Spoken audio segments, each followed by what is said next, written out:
So hey guys, আসসালামু আলাইকুম and welcome back to my another vlog. তো guys, আমাদের এখানে অলরেডি বন্যা হয়ে গেছে আমাদের মুর্শিদাবাদ ওয়েস্ট বেঙ্গলে। তোমাদেরকে দেখাই, চলো আমার ব্যাক ক্যামেরায়, তাহলে বুঝতে পারবে গাইস।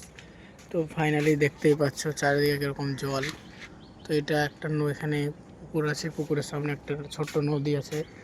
তো দেখতে পাচ্ছ চারিদিকে পুরো একদম জল। তো আর একদিক দেখাই চলো তোমাদেরকে।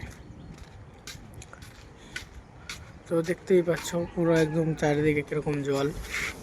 দেখতে পাচ্ছ গাইস, পুরো বন্যা হয়ে গেছে আমাদের দিকে, দেখতে পাচ্ছ। তো আবার এদিকটাও প্রায় সবই ডুবে গেছে অলরেডি। তো দেখতে পাচ্ছ ওখানে বাড়ি একটা ডুবে গেছে, এদিকে প্রায় সব কিছুই প্রায় ডুবে গেছে।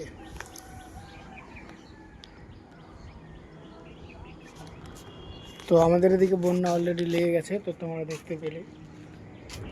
তো মনে হয় না এবার ঠিকভাবে যাবে, তো এবার মনে হয় বন্যা হবে অলরেডি গাইস। তো দেখতেই পাচ্ছ চারদিক ডুবে গেছে, আমাদের এটুকু বাকি আছে।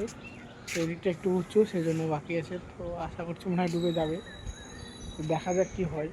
তো আজকে অতটা বৃষ্টি নাই, কিন্তু আকাশে এখনও মেঘ আছে। যদি মেঘ হয়, মোটামুটি 2-3 দিন যদি মেঘ হয়, তাহলে অলরেডি সব ডুবে যাবে। প্রায় মুর্শিদাবাদ কান্ধি প্রায় মেলা জায়গায় ডুবে গেছে অলরেডি, পুরোপুরি বাড়ি। তোমার ফোনে দেখছিলাম আমি, ফেসবুকে, তো সমস্ত কিছু ডুবে গেছে, প্রায় অনেক জায়গায় ডুবে গেছে। তো আমাদের মুর্শিদাবাদে এখন দেখছি বেশিরভাগই সব জায়গায় ডুবে গেছে।